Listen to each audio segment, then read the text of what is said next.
Os números não mentem. Ou mentem? Você acha que os números financeiros de uma empresa podem mentir sobre sua situação real?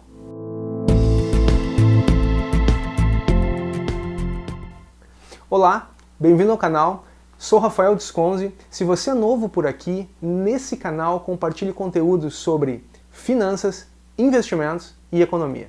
Por favor, inscreva-se, faça seus comentários, deixe sugestões e também um like se gostarem desse material. Nesse vídeo, iremos analisar os aspectos principais que todo investidor deve considerar nas informações financeiras que são disponibilizadas pelas empresas. Demonstrativos financeiros nos provêm com informações fundamentais que usamos para analisar as companhias. Embora possamos ser capazes de nos tornar investidores de sucesso sem compreender de forma aprofundada os demonstrativos financeiros, isso não fará o processo de investimento muito mais fácil, caso dominarmos as informações que esses demonstrativos nos dizem. É fundamental, portanto, que nós entendamos os princípios que governam esses demonstrativos financeiros e como eles nos ajudam ou falham em nos ajudar, respondendo basicamente 4 questões. Qual que é o valor dos ativos para essa empresa? Esses ativos da companhia podem vir de diferentes formas. Ativos como vida longa, como terrenos e prédios, ativos com vida curta, como estoques, ativos intangíveis, que ainda produzem receita para a organização, também como marcas e patentes. Segundo, como a empresa toma recursos para financiar esses ativos? Ao adquirir esses ativos, as empresas podem utilizar recursos de seus acionistas, equity, capital próprio, ou tomar dinheiro emprestado, debt, capital de terceiros.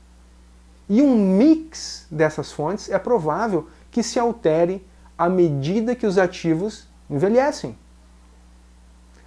Quão lucrativos são esses ativos? Para avaliarmos se os investimentos que a empresa tem feito são realmente bons investimentos, capazes de gerar caixa, nós precisamos estimar quais retornos estamos fazendo com esses investimentos. Quanto há de incerteza ou risco que estão embutidos nesses ativos? Estimar quanto há de incerteza em um investimento, exatamente, e quais são as implicações disso para a empresa, é claramente o primeiro passo para analisar o risco. É importante entender que, às vezes, as demonstrações financeiras podem nos indicar um entendimento equivocado sobre a saúde e o sucesso de uma companhia. Alguns problemas podem ser atribuídos às diferenças de objetivos entre contadores e investidores. Os contadores, eles tentam medir o estado atual e o passado recente do desempenho da empresa, enquanto o investidor busca mais um olhar sob a perspectiva de futuro para a empresa. O fato problemático sobre os relatórios trimestrais é quando somos surpreendidos não pelos itens que são reportados, mas sim por aqueles itens que estão escondidos em outras categorias.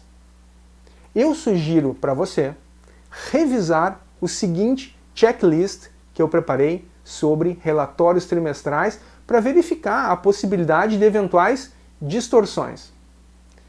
Primeiro, o crescimento dos resultados está superando o crescimento das receitas em uma magnitude elevada, ano após ano? Essa situação pode ser um sinal de aumento de eficiência. Mas, por outro lado, quando as diferenças são muito grandes e contínuas, você pode imaginar sobre a fonte dessas deficiências. Outra coisa, existem despesas não operacionais impactando o resultado? Frequentemente? Ora, embora essa situação possa ser apenas uma sorte, Isso também pode refletir um esforço consciente da empresa em mover despesas regulares da operação em itens não operacionais.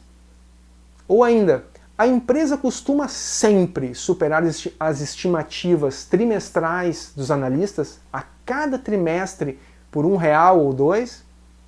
Companhias que superam as estimativas ano após ano estão envolvidas diretamente na gestão do resultado da empresa e estão movimentando o resultado através de períodos de tempo. À medida que o crescimento da organização se estabiliza, essa prática pode não ser sustentável. Outro tema. Há uma proporção substancial da receita vinda de subsidiárias ou holdings. Embora as receitas sejam legítimas, os preços estabelecidos podem fazer a companhia mover resultado de uma unidade para outra e dar uma visão desencontrada dos verdadeiros resultados da empresa.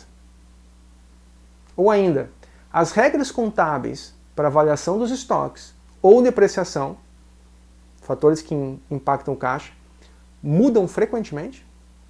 Existem aquisições seguidas de aumentos milagrosos no resultado. Uma estratégia de aquisição é difícil de ser bem sucedida no longo prazo.